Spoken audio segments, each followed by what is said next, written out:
Y ahora tenemos al profesor doctor Enrique Martínez Lombo, también miembro del proyecto de investigación FAKE, que nos va a hablar sobre la egiptomanía se incorpora a lo clásico, la Academia de España en Roma y su colección de yesos. Y ya le dejo con él.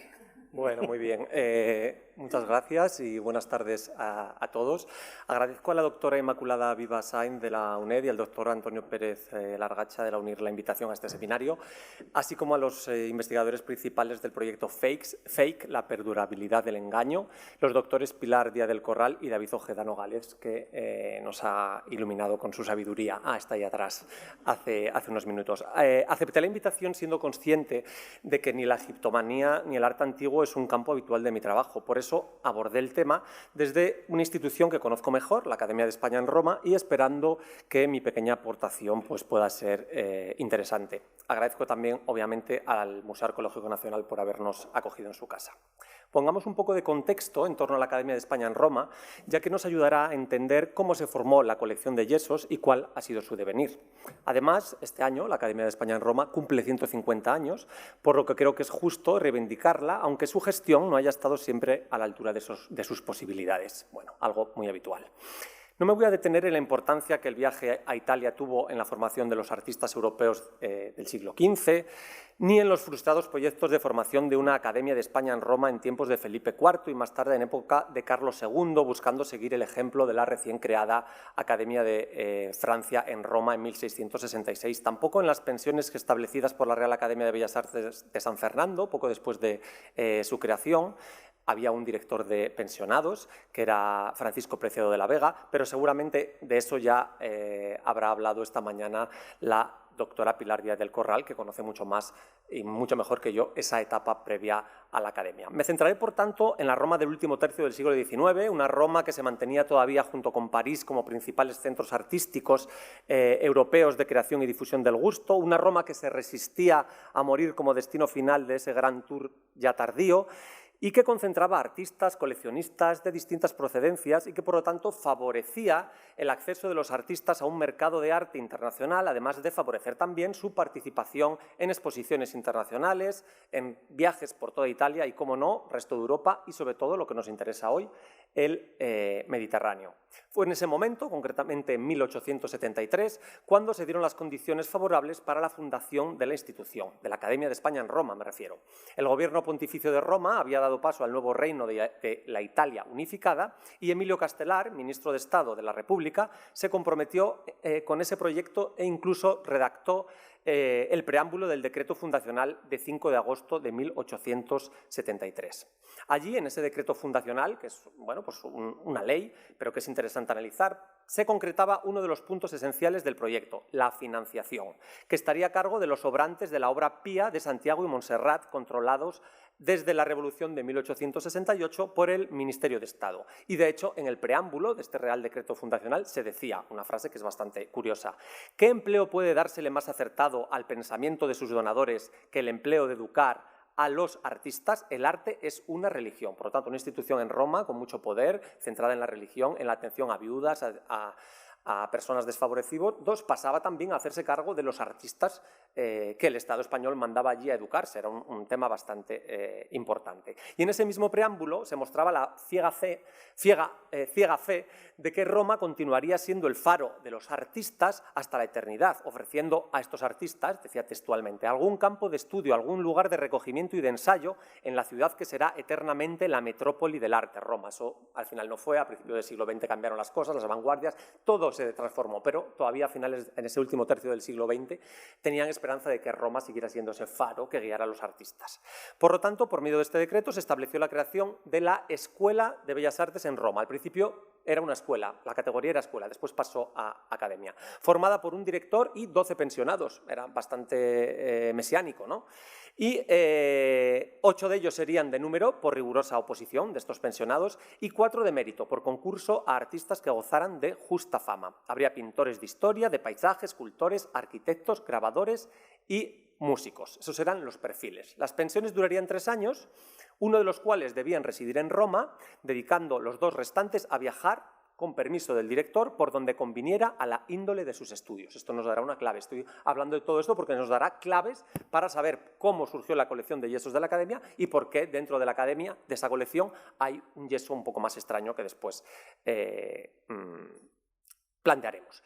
Se hacía este planteamiento de viajar 2 años porque se había creado una academia, pero no se tenía un local para instalarla, por lo que también se estableció que mientras no se habilitara local a propósito en que vivieran los pensionados, pues recibirían 1000 pesetas anuales para alquiler de estudio y habitación. Me he detenido, como os decía, en este decreto porque nos da algunas de las claves para entender por qué la formación de una colección de yesos, el objetivo de contribuir a la formación de los artistas, los perfiles de estos artistas y la idea de viaje como medio para esa fundación. A este decreto fundacional le acompañaba un reglamento que nunca llegó a regir, ese primero, porque el primer director de la Academia, José Casado de la Lisal, pues pensaba que tenía que reformarse. Y el primer reglamento, que ya fue en firme, fue el aprobado el 7 de octubre de 1873. En ese se dio un cambio de denominación, ya se hablaba de Academia de Bellas Artes en Roma, la ascendieron de categoría, y en este reglamento especificaba varios temas, volvía sobre algunos asuntos que ya se habían tratado en el aspecto fundacional, pero sobre todo decía que el Ministerio de Estado daría las órdenes necesarias para que se habilitara en Roma un local a propósito para establecer la Academia de Bellas Artes. Querían solucionar, obviamente, el problema de la sede. No podía existir una academia sin sede. Por lo tanto, el director José Casado de la Lisal instó al administrador de los lugares píos a que buscara un lugar donde poder instalar la academia.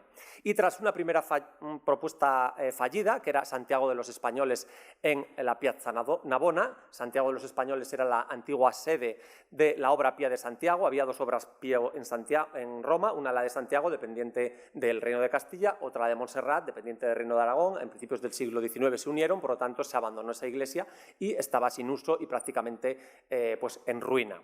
Bueno, pues era una buena situación, ¿no? La Piazza Navona de Roma, pues finalmente no se llevó a cabo, no se concretó y por tanto los pensionados, los artistas que llegaron, los primeros pensionados se instalaron en el Palacio de España, el Palacio de la Embajada de España ante la Santa Sede, y después se documenta una serie de alquileres. Al principio no tenían sitio y tenían que vivir de alquiler. Por lo tanto, los pensionados comenzaron a recibir esas 1000 pesetas anuales por anualidades y para alquilar un estudio.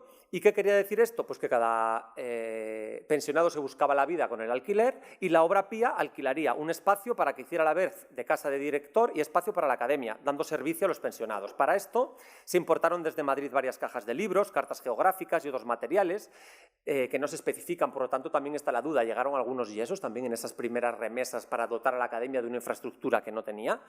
Pues no lo sabemos porque no se especifica, pero bueno, podría ser. Y el objetivo, pues formar una biblioteca, una sala para estudiar, ¿no? Desde junio de ese año se documentan pagos a Barbieri por el alquiler de la casa de la academia, pero no se sabe dónde estaba la academia en esos momentos. Y en esa línea de dar más servicios a los pensionados, pese a no tener edificio, en octubre de 1874 el director Alisal solicitó al ministro de Estado autorización para los gastos necesarios para el establecimiento de una clase nocturna de desnudo y acuarela. Bueno, se concedieron esas clases de desnudo, de acuarela, se pusieron en marcha, por lo tanto, para esa clase de desnudos se contaba con un modelo, pero también muchas veces en estas clases de desnudo de dibujo se tiraban de reproducciones en yeso. Por lo tanto, empezamos a ver las razones por las cuales se formaría esta colección. Y sobre todo, aparte de la colección, ¿no? Pero tenemos la ubicación de esa primera cadena, la primera casa de alquiler. Todavía no era academia como sede fija. ¿Por qué? Bueno, pues por una orden de pago. Muchas veces la documentación administrativa nos da pistas que siguiéndolas nos pueden llevar a lugares interesantes, ¿no? Hay una orden de pago de 484,75 liras por el alquiler de la casa de la academia y por el gas, y se paga a Francesco Morata como representante de los herederos de Filippo Morata per il primo piano de la casa su Via della Croce con rivolto de ingreso Via Mario dei Fiori número 59B. Quiere decir que esta que os he señalado aquí es donde estaba la primera sede un poco permanente de la Academia de España en Roma. La verdad es que no hay memoria, no hay ninguna placa que lo conmemore, pero vemos que estaba muy bien situado, siempre en este cuartier, cerca de Plaza de España. Por aquí se movían los artistas vía Marguta y por aquí estaban muy bien instalados, el Café del Greco, vivían muy bien. De hecho, cuando se decide trasladar la Academia ya a una sede fija en San Pietro y Montorio, al otro lado del Trastevere, en el Gianicolo, en una zona peligrosa, los artistas y el director, Casado de la Lisal, bueno, pues opusieron mucha resistencia a instalarse en el Gianicolo. Pero, bueno, todo llega y al final se tuvieron que instalar. Bueno, pues así fue, por eso os cuento esto, cómo vivió la primera promoción de pensionados que llegaron en febrero de 1874. Fue una promoción de 3 años, de 1874 a 1877, y entre ellos destaco a los pensionados de arquitectura Manuel Aníbal Álvarez Amoroso y Ramiro Amador de los Ríos Villalta, que de algunos he encontrado imagen, algunos hay en la academia, he querido poner siempre imágenes y las tengo de ese momento para que podamos reconstruir muy bien quiénes eran en ese momento, cómo eran ellos además. También de esa promoción pues estaba el pensionado de pintura Jaime Morera Galicia, y célebres también serían pues los escultores Ricardo Belver Ramón, los pintores Casto Plasencia o Francisco Pradilla, que más tarde sería director de la academia y bueno, que es el gran autor de la pintura de historia que tenemos en el Prado. Bueno, pues así continuaron estos artistas viviendo en estas casas de alquiler hasta que las negociaciones del conde Coello de Portugal, jefe de la legación española en Roma, gracias a sus gestiones se pudo lograr una sede permanente en el convento de San Pietro in Montorio. La ley italiana de 19 de junio de 1873 había extendido a la ciudad y provincia de Roma las leyes de supresión de las corporaciones religiosas vigentes en el reino, y después de esta desamortización no fue difícil conseguir el monasterio de San Pietro in Montorio como sede de la academia, ya que tenía una vinculación muy larga con la corona española. De hecho, el primer dinero que se dio para esta fundación lo dieron los reyes católicos en agradecimiento por el nacimiento del primer heredero varón, que después murió, pero bueno, que se fundió este monasterio. No nos vamos a entrar en detalles, pero que sepáis que se mudó aquí la academia y este monasterio de San Pietro in Montorio se tuvo que transformar completamente para adaptarse a un nuevo uso. Pasó de sacro a profano, por lo tanto era un edificio que tenía que dar una fachada a Roma porque sería un edificio de representación del Estado español por medio de sus artistas. Por lo tanto, ya tenemos la academia situada en una sede en San Pietro in Montorio y por lo tanto nos centraremos en su colección de yesos. La primera noticia que tenemos de su existencia, de la existencia de una colección de yesos, la encontramos en un documento administrativo, porque de ahí la utilidad de estos documentos, como os decía, que es el inventario de los objetos existentes en la academia por el que el nuevo director entrante se hacía cargo de su custodia. Normalmente se hacía un inventario cuando se cesaba un director y llegaba uno nuevo. Se tenía que hacer cargo de una serie de objetos y tenían que saber qué objetos eran. Por lo tanto, en estos inventarios aparecen desde cuchillos cubiertos, almohadas y colchas, hasta obras de arte, todo mezclado y, obviamente, los yesos. Bueno, pues poco después de su instalación en San Pietro, el director Casado de la Lisal fue sustituido en octubre de 1881 por Francisco Pradilla, que había sido becario, pues nada, unos años, casi meses antes. Fue en ese momento cuando Pradilla firmó ese nuevo y verdadero inventario del mobiliario y demás objetos existentes en la Academia Española de San Pietro in Montorio, que os tengo aquí, que os he puesto aquí, que está en el archivo de la Academia de España en Roma. Se realiza en noviembre de 1881 y encontramos ya enumerados una serie de yesos, 6 bajorrelieves en la clase, que después dicen que son yesos, 17 bustos o cabezas. Esos bustos son bustos, copias de bustos romanos, todos en la clase, y después dice también 11 tablas de calco egipcias en yeso. Esto es bastante llamativo. Y una estatua de Dante en yeso. Por lo tanto, había 3 tipos de yesos que serían...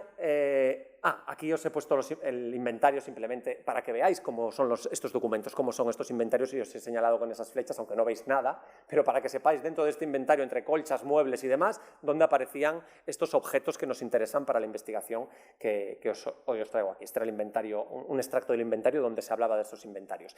Y aquí vemos los 3 tipos de yesos que ya estaban mencionados en ese inventario y que formarían el núcleo a partir del cual la colección de yesos de la Academia crecería. Por un lado, las copias de bustos y esculturas clásicas, ahí tenemos una. Por otro, la escultura de un artista contemporáneo, que es la que tenemos a la derecha, el Dante de Suñol. Y por último, los calcos de unos relieves egipcios. Era, como os decía, el primer conjunto al que se irían añadiendo nuevas piezas con el paso de los años. Esto en relación a los yesos clásicos y a las obras de artistas contemporáneos, ya que a los calcos egipcios no se unieron más obras de la misma clase ni de ninguna otra cultura oriental, permaneciendo como una rareza en el contexto de la colección. Y por eso me llamó la atención, ¿no? Cuando Inma me planteó poder participar aquí, dije, pues conozco unos yesos egipcios en la academia que puede ser interesante, claro, pero para mí era un reto porque no sabíamos nada de esos yesos, estaban ahí, era como, unos yesos egipcios. Ni siquiera se sabe tanto de la colección de yesos de la academia, por lo tanto he hecho una reconstrucción del origen y por eso es lo que os estoy trayendo aquí, ¿no? Bueno, pues vayamos por partes.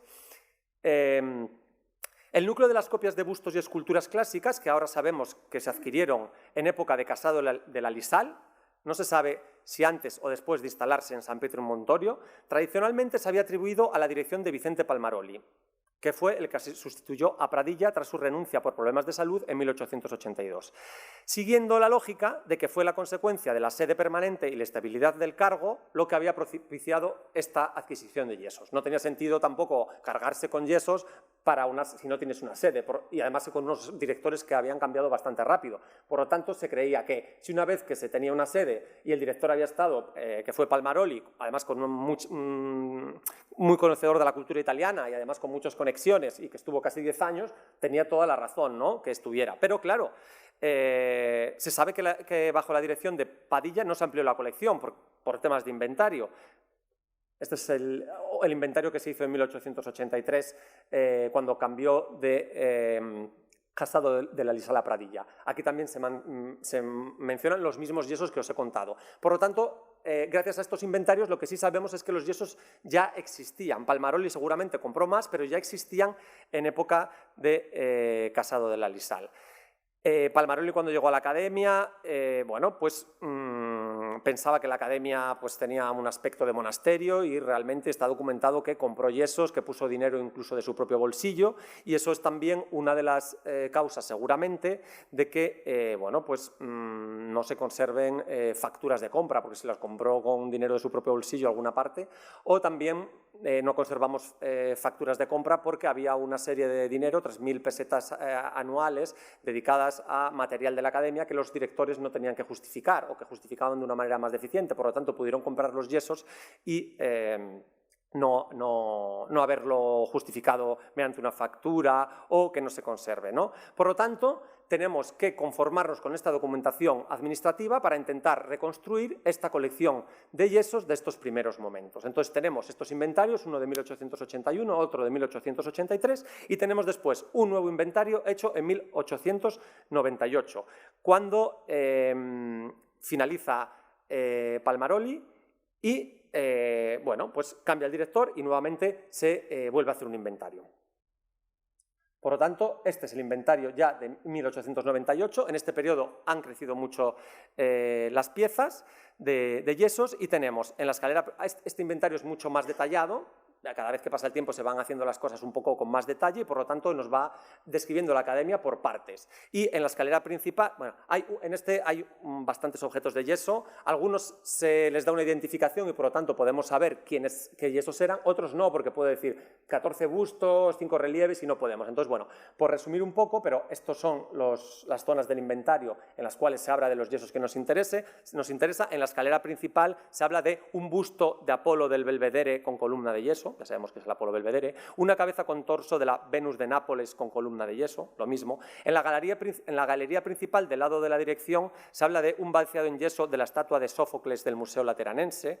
Después hay un apartado dedicado a yesos, que es este que tenéis aquí a la derecha, pero que no concreta nada, dice relieves de mayor tamaño, relieve grande, fragmentos de figura y animales, no podemos obtener ninguna conclusión. Y después en la escalera, en la sala de clase de dibujo dice una estatua de gladiador combatiente en yeso, quizá el Borghese, y un torso de Fidias. Pero, bueno, sabemos que había interés por adquirir yesos y copias de esculturas clásicas, pero no sabemos realmente cuáles son.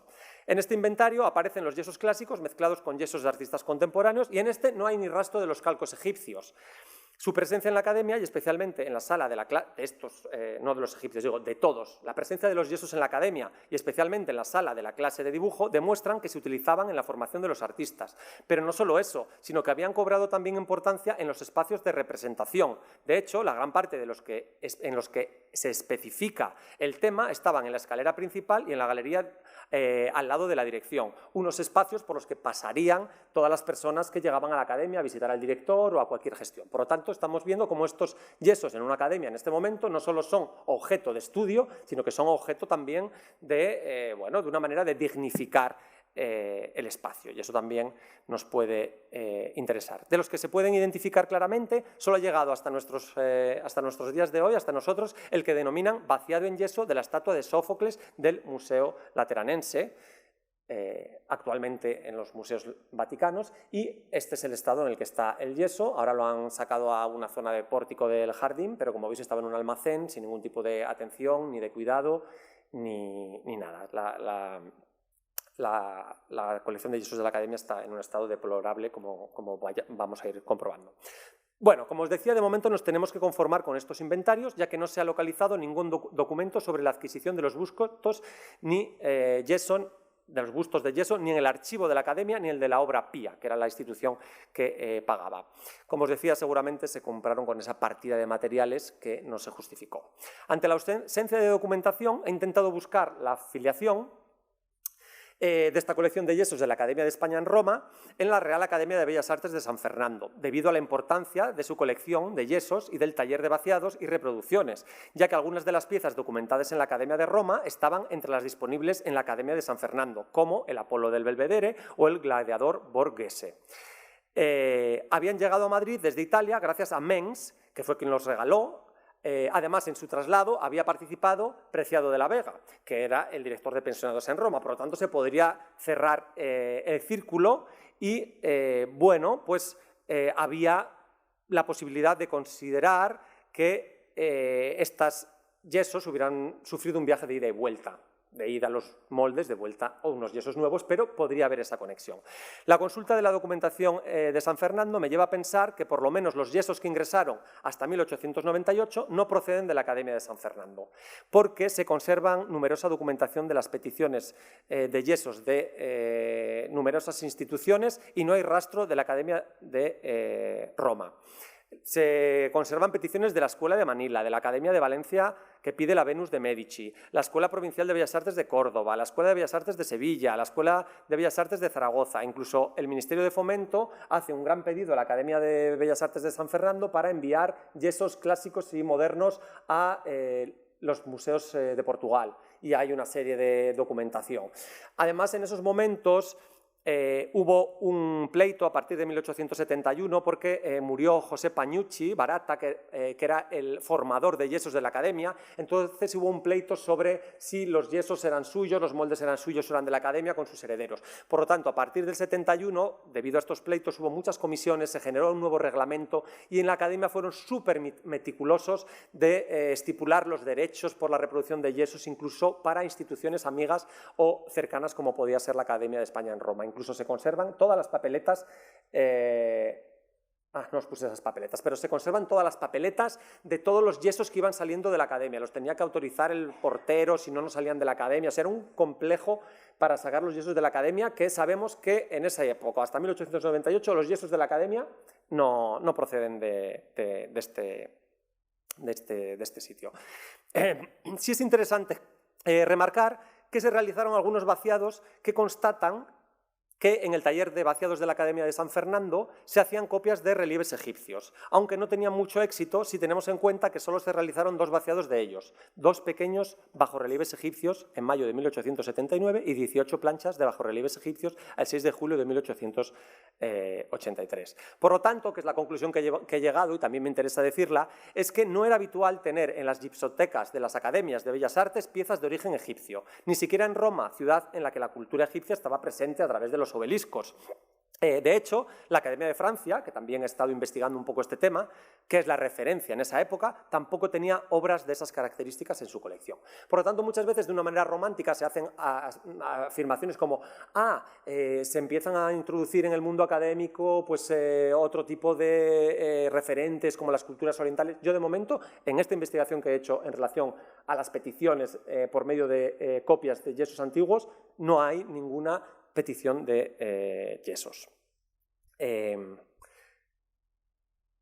Por lo tanto, llegamos al punto que más nos interesa, porque yo venía a hablar aquí de egiptomanía, aunque ya veis que la introducción ha sido larga. La pregunta, estos son los tres yesos que actualmente, bueno, los tres grupos de yesos que actualmente se conservan en la Academia de España en Roma, y lo que me ha dado pie a esta pequeña investigación es cómo y por qué llegaron entonces nuestros vaciados de relieves egipcios a la Academia de España en Roma, porque son un unicum, porque vemos que en otras academias no hay, porque vemos que la Academia de San Fernando no proporcionaba este tipo de yesos. Bueno, pues la pista me la dio la identificación de estos vaciados como copias de relieves del templo de Horus en Edfu. Por un lado, me costó un tiempo llegar a la conclusión que estos eran los vaciados de ese templo, ¿no? Y después una noticia que me dio la profesora Vivas, que tengo aquí, que le agradezco mucho, que fue que en 1873-1874, por lo tanto antes de la formación del primer inventario, por lo tanto podía tener una relación con estas piezas, pues Rodrigo Amador de los Ríos y Aníbal Álvarez, con el apoyo de la Real Academia de Roma, viajan a Egipto para explorar monumentos, como el templo de Luxor. Entonces yo empiezo a ver, pero claro, este Rodrigo Amador de los Ríos no había sido becario. Los perfiles de becarios, o sea, de pensionados en la academia, los hemos visto. Rodrigo Amador de los Ríos era historiador, arqueólogo, o sea, tenía estudiante de arte islámico, pero no tenía un perfil para ir a la academia. Entonces yo decía, algo pasa aquí, algo no me cuadraba. Porque me remitió Inma, que le agradezco mucho, a un artículo de 1997 de María José López Grande, que era Los estudios de egiptología en España y la Asociación Española de Egiptología, que los identificaba a estas personas como los primeros españoles que exploraron monumentos del Alto Egipto. Bueno, pues López Grande y otros autores en esos momentos habían confundido a Rodrigo, especialista en arqueología islámica, como os decía, y director del Museo Arqueológico Nacional entre 1911 y 1916, con su hermano Ramiro Amador de los Ríos, arquitectos. Y los dos hijos del académico José Amador de los Ríos, breve director del Museo Arqueológico Nacional también en 1868, que fue este Ramiro Amador de los Ríos el que realmente viajó a Egipto. López Grande subsanó su error en un artículo de 2004, El viaje a Egipto, primeros viajeros españoles y primeras miradas de la investigación española hacia las tierras del Nilo, donde aporta noticias muy interesantes.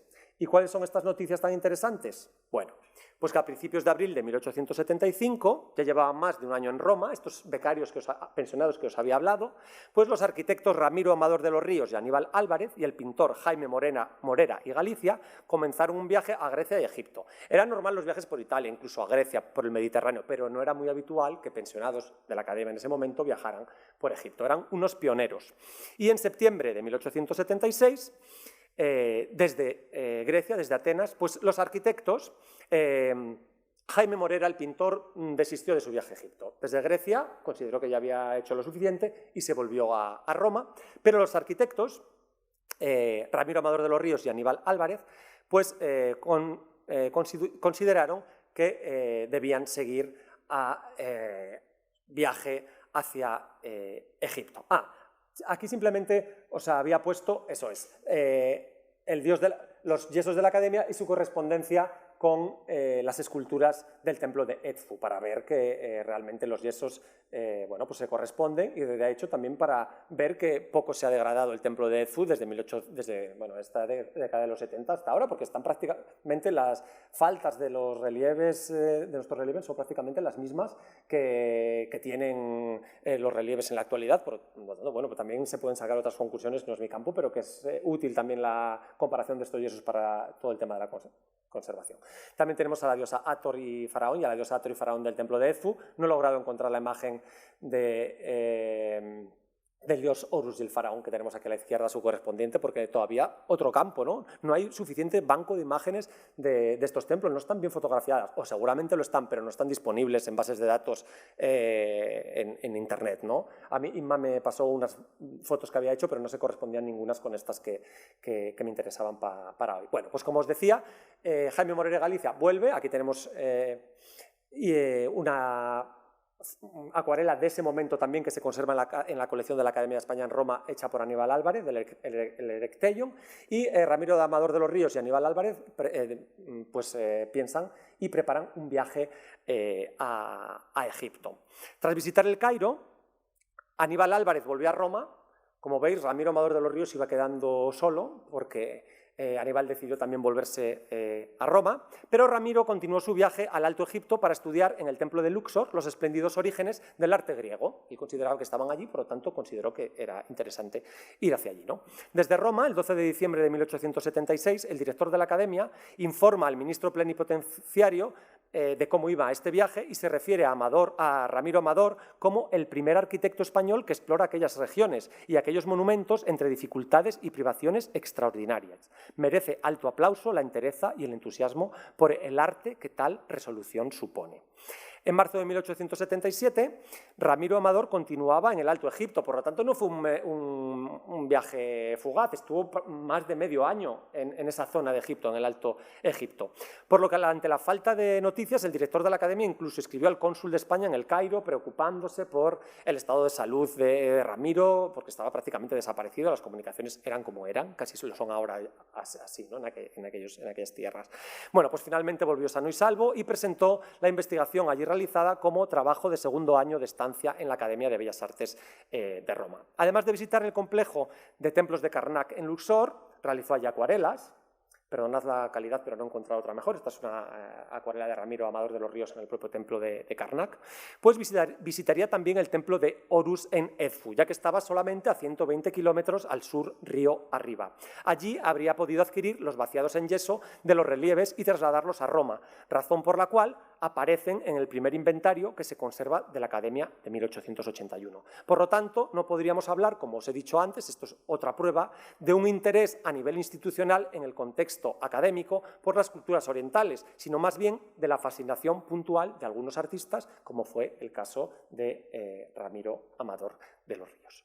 Bueno, pues también la pregunta que me surgió a mí era ¿cómo estaba el templo de Edfu en ese momento? Porque yo decía, ¿pudo sacar o comprar o adquirir esas copias de Edfu? ¿Cómo estaba Edfu en ese momento? Bueno, pues sí, porque en agosto de 1859, Auguste-Édouard Maguet, egiptólogo y arqueólogo francés, rindió cuentas a la Academia de Inscripciones y Bellas Artes y Letras sobre el estado de los trabajos llevados a cabo para la conservación de antigüedades de Egipto en general, porque se encargó de todo el tema de Egipto, incluso de la fundación del Museo Egipcio, no me voy a meter en ese tema ahora, del Cairo, y dijo sobre este templo, refiriéndose a los labores de 1859. En pocos días, este magnífico edificio emergió de la tierra, despejado, de pie en medio de su recinto y casi en tan buenas condiciones como en la época en que los habitantes de Apollinópolis Magna venían, bajo sus espléndidos pórticos, a adorar a la tríada mística del antiguo Egipto. Por lo tanto, estaba ya lejos de la imagen que había visto David Roberts en su viaje sobre 1838 y que después publicaría en su obra Holy Land desde 1842 a 1849. El templo que encontró Ramiro se aproximaría más al que el fotógrafo Gustave Legret tomó en 1867 y que está en la colección del Museo Metropolitano de Nueva York. Es interesante, ¿no? Porque se supone que incluso uno de estos podría ser Maguet, de esos que están retratados. Por lo tanto, esto pudo ser el ambiente, esto pudo ser el templo que se encontró Amador y del cual hizo los vaciados, ¿no? Bueno, pues, ¿qué fortuna han tenido los yesos? Y con esto ya termino, no me quiero alargar mucho más. Bueno, pues su historia, contexto e interés han quedado relegados. En parte tengo parte de culpa porque yo participé en un proyecto de catalogación de la colección de arte de la Academia en 2015, pero claro, 900 piezas para mí solo, pues os podéis imaginar desde capiteles clásicos hasta obras de antes de ayer, literalmente, de los artistas contemporáneos que siguen creando y siguen, pues no me dio mucho tiempo a profundizar en los yesos. Era una cosa curiosa, se había quedado ahí, pero como sucede en gran parte de las piezas de la colección de la Academia, se había perdido su memoria. En supervivencia material han tenido mejor suerte que otros yesos, porque de las 11 tablas que menciona el primer inventario, en la actualidad se conservan 9, porque estos yesos están formados por tablas. Por lo tanto, no les ha ido tan mal. Eso sí, por medio de los inventarios, que tampoco vamos ahora a centrarnos ahí, hemos podido ver cómo han ido viajando por la Academia. En 1912 estaban en la Galería Superior del Claustro. Allí, primero solo 2, allí se les unió un tercero antes de 1950. Allí seguían en 1959. Y en 1985, más o menos, pasaron al jardín, donde siguen en la actualidad. Esto es una zona de paso del jardín principal a otro jardín donde están los contenedores y la basura, y como ves se utiliza pues, para guardar pues, enseres, tal, están aquí expuestos al deterioro, al vandalismo, a que se apoye, a que se rompan, a cualquier cosa. Pero, como os decía, han tenido muy buena suerte. La mayoría de los demás yesos clásicos se encuentran en un estado todavía más lamentable. Un ejemplo de esto es el yeso de Zeus o Trícoli de los museos vaticanos. Este yeso además tiene mucha importancia porque sirvió de modelo para varias pinturas de artistas que han pasado por la Academia, como por ejemplo Arturo Souto, que fue pensionado desde 1934 al 36, o también aparece en algunas de las fotografías que tomaron el tándem Gregorio Prieto y acabo. Un minuto. En un minuto yo digo muchas cosas, como veis hablo muy rápido. Su círculo de la Academia. Pero bueno, aquí vemos el Zeus o Trícoli y aquí vemos otros muchos de la colección. Como veis, la colección de yesos pasó de ser una colección concebida para dignificar la Academia y concebida para la educación de los artistas a ser una colección que estaba al servicio de los artistas para cualquier tipo de performance y para cualquier tipo de uso. Pues bueno, la idea maravillosa de colocar un yeso en el jardín a la intemperie fue en este caso del embajador Jorge Esteban, que en 1984 recuperó la vieja idea de formar un museo de escultura en el jardín, y no se le ocurre otra cosa que hacer el museo de escultura en el jardín con los yesos clásicos. Bueno, pues como estos son algunos ejemplos para que veáis que otros yesos han estado colocados desde principios del siglo XX en el jardín, por lo tanto expuestos al deterioro. Y esto es un ejemplo de una exposición que fui a ver hace unos años, no voy a decir la artista, pero aparte de ser de muy mala calidad, había cogido hasta la pobre Nióbede y la había completamente transformado y degradado y puesto en peligro, diría más. O la colección Mariano Benlliure, que Mariano Benlliure donó a haceros la idea en 1903 unos 60-70 yesos y solo se conservan 2, todos obras originales. Bueno, pues quiero acabar, pero no sin antes un esbozo de esperanza, que es... Parece que están empezando a restaurar y a poner en orden la colección de yesos antigua de la Academia. Hay otra serie de yesos que sí que llegaron de la Academia de Bellas Artes de San Fernando, como este y otros que llegaron ya en el siglo XX, pero que no me he podido detener por falta de tiempo. Y ahora solo queda esperar que pongan en su lugar este yeso egipcio, que creo que tiene mucha importancia, que surgió en un contexto de un viaje pionero, que es un unicum en las colecciones de las Academias de España y que esperemos que pronto le llegue su turno. Muchas gracias.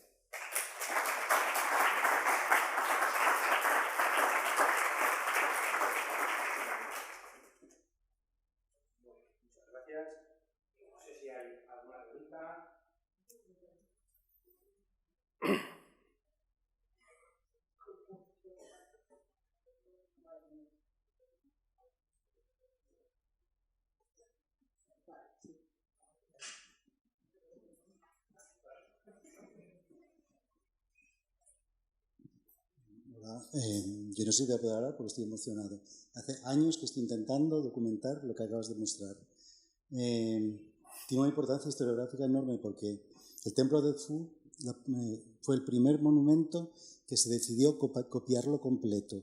La epigrafía, la práctica habitual, era seleccionar únicamente algunos textos, algunas escenas y solamente copiar esos elementos y luego publicarlos. Y en 1873, el barón de Rocher-Montex se planteó copiar por completo el templo de Edfu, iniciar la copia sistemática. Tardaron, bueno, murió, fue continuado por otros egiptólogos, y en el primer año recibió ayuda de un arquitecto español. Hace años que había, consulté el archivo de Miguel Ángel Molinero, consulté el archivo de exteriores y sí, porque parte del archivo de exteriores ahora está en el Histórico Nacional y parte de la embajada aquí. A la Academia de Roma, pero estaba en un desorden absoluto y me faltaban varias cartas y, bueno, pues la vida luego al final nunca me permitió publicarlo. Alguien de Bellas Artes ha publicado las razones por las que los arquitectos viajan a Oriente. En realidad hay 4 arquitectos españoles que viajan a Egipto. Se habían perdido todas las obras que hicieron. Algunas se perdieron en la guerra civil, en la arquitectura, otras pues no se ha sabido su destino y a mí me importaba, soy epigrafista y me importaba especialmente intentar documentar con un poco más de detalle la permanencia de Ramiro Amador de los Ríos. Estuve un año entero ayudando a Rosemonteis en la primera campaña epigráfica que se propuso publicar un templo en su totalidad. De manera que en realidad tiene importancia para la egiptología no solo española, sino para la egiptología internacional. Y los calcos serían... Sé que hay calcos porque, en relación con el profesorado de Montpellier, me han comunicado que sí que hay calcos allí, pero que yo tengo que ir a buscarlos. En fin, la historiografía tampoco es ahora mismo... ¿Y en Montpellier están en una academia o están en un museo arqueológico? No, en el archivo hay algunos calcos. Lo que no saben ni cuántos son ni cómo. Sabemos que tenemos calcos, vete allí a buscarlos. Si hay suerte, claro, lo que yo pretendía decir, por casualidad en los calcos está escrito el nombre de Ramiro Amador y junto a los de Rosemonteis, ni idea, vete tú a buscarlos si lo necesitas. Yo nunca me he ido a Montpellier y no he podido verlo, pero bueno, me parece maravilloso que al menos 3 de los relieves... pero muy interesante, porque yo al final era un poco su posición también, porque coincidía por fechas, coincidía porque había estado allí, pero yo desconocía la implicación directa en esa campaña, la verdad. Una de las cartas del embajador es muy graciosa porque creo que es la carta del embajador, o es de Rosemonteis, dice que hay un problema entre la gente del pueblo y entonces deciden que ellos sean los jueces. Y entonces sentenciaron, no quedó contenta una familia y los sitiaron en el templo hasta que consiguieron que sentenciaran de una manera distinta. De manera que tiene su cierta gracia. Y bueno, enhorabuena por la idea de ponerte a trabajar sobre esos. No, muchísimas gracias también por tu contribución, que seguramente podrá enriquecer mucho la publicación final de las conclusiones que lleguemos en este seminario. O sea que gracias. Nada, dos cositas. Antes que has dicho lo de Montpellier, cuando yo, hace 1000 años, estuve haciendo la tesina en Montpellier, sí que me dijeron, entonces no se llamaba Montpellier 3, tenía simplemente Montpellier, y como ya ha venido cambiando con los años, pero sí que, hablando con Marguerite Morfen, sí que me dijo que la biblioteca tenía guardados en sus almacenes... ¿No se oye? No.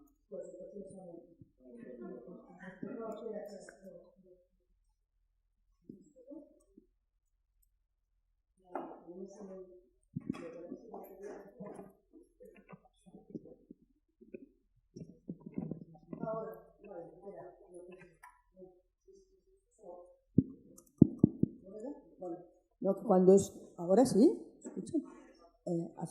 Cuando hacía la tesis hace muchos años, se me dijo Marguerite Morfen, que entonces era responsable de la biblioteca, entre cosas que me contó de la historia y todo eso de la universidad y de la biblioteca, que sí que había cajas pero yo no sé dónde ha parado todo eso, porque eso ha cambiado y la biblioteca ha cambiado de sede hace un año y medio o así, y que tenían cajas con calcos, con cosas de cuando excavaban. Bueno, sí, no digo que los han tirado. ¿Dónde?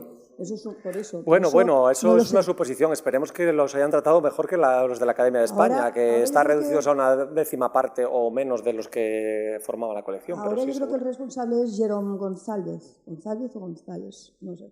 Jerome González. Pero interesante seguir esa pista. Y luego otra cosa, esto es una sugerencia porque además no lo sé, lo desconozco. Sí pudo haber alguna relación, antes has hablado de la Real Academia de San Fernando con los vaciados.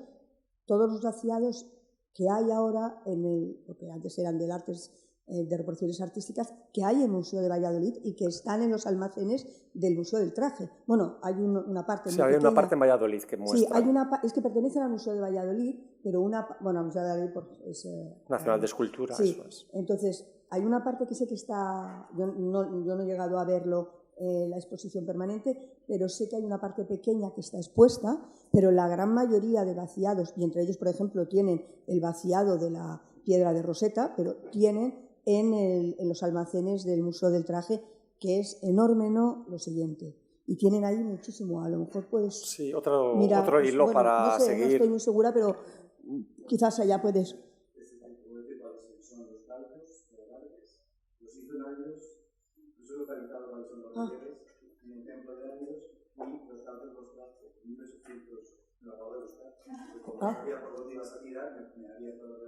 Claro.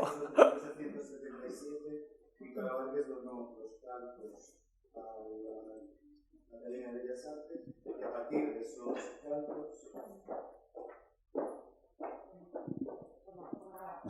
En 1877, Víctor Várquez donó calcos del Templo de Ávidos, que antes justamente había dicho a Várquez, cuando en una discusión que hemos hecho, a Várquez yo creo que trabajó, no era simplemente alguien que pasó por Ávidos, sino que debió de trabajar allí y probablemente participó de alguna manera en el desescombro del templo, entre otras cosas porque él trajo calcos de relieves, sí que no era ya una cuestión sistemática como empezó Roger Montex en el FU, sino que eligió algunos los que le parecieron más bonitos, son 10 me parece, y trajo los calcos a Madrid, los donó a la Academia de Bellas Artes, a San Fernando, y allí los reprodujeron en yeso, y son los yesos que no sé si han hecho 1 o 2 veces, han hecho reproducciones, pero son esos yesos. Y esos están publicados, algunas imágenes están publicadas en un artículo mío. Oh, genial. Oye, te quiero hacer una pregunta, voy a aprovechar. Vamos a ver, hay una colección de... Los únicos, los 3 que nos has enseñado son los únicos que se hicieron en la Academia. Los 3 relieves egipcios. ¿De qué tipo? ¿De tipo egipcio o en general? Egipcios. Yo estoy hablando solo de Egipto. No, en la Academia de España en Roma, los únicos yesos con un carácter egipcio son estos. Son solo esos 3. Son solo esos 3. Ajá. Pero como decían en el inventario 11 placas. Entonces, uno está con 5 placas, otro 3 y otro 1. O sea, se conservan 9 placas. Se supone que 2 se han perdido, pero serían similares o de alguna parte. Pero las únicas placas que hay de este carácter en la Academia de España en Roma son estas. Lo pregunto porque en la colección Gómez Moreno de Granada hay una serie de calcos que el conservador no tiene ni pastelera idea de dónde proceden y son antiguos. Quiero decir que uno de ellos, cuando lo vi, me dije, bueno, esto es una estela que está en Berlín, dirígete como de museo a museo y seguro que te van a mandar, y es una réplica en yeso. Gómez Moreno, estamos hablando, pues imagínate, de la primera mitad del siglo pasado. Entonces, quería saber si tenían alguna relación esos yesos con... Pero vamos, en principio, si solamente existen esos 3... No, y aparte con lo que me ha comentado está súper claro cómo llegaron y que es por una persona, ahora sabiendo que había participado él y había trabajado y ha firmado incluso algunos, pues es que claro está, se los llevó de recuerdo.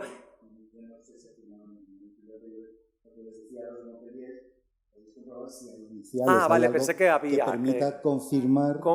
Pero bueno, aquí está el link y es interesante, ¿no? Porque si participó, es que eso es muy importante, es normal que se llevara algunos, igual algunos se los dejó en el camino a la Academia, porque eso era muy habitual. En la Academia está llena, no en temas de calcos y tal, de artistas que se iban de la Academia y no podían llevarse todo el material que habían generado. Entonces abandonaban fotografías o abandonaban lienzos. José Ramón Zaragoza estalló la Primera Guerra Mundial, se había ido a París y dejó una colección de 15 lienzos, fotografías antiguas en vidrio, o sea, cuadernos. La Academia de España en Roma, aunque es una es muy desconocida y su colección de arte tiene unas piezas muy interesantes. Tiene también muchas de mala calidad porque se ha conservado de manera muy irregular y pues piezas que abandonaban los artistas por ser pues primeras pruebas o tal, están en un estado lamentable, pero después sí que tiene joyitas muy interesantes y en parte era porque los artistas no se podían llevar todo y abandonaban parte allí. Seguramente no hay ninguna carta de donación. Yo me he mirado el archivo de la Academia de arriba abajo. Quiere decir seguramente que es que esos yesos los dejó allí. O los donó de manera verbal y se quedaron allí en la academia. No sé si se llevaría a otros, sería también interesante, pero bueno, ver la colección de la familia. Bueno, esto es una investigación que está muy incipiente, como habéis podido observar. Os traigo las primeras conclusiones.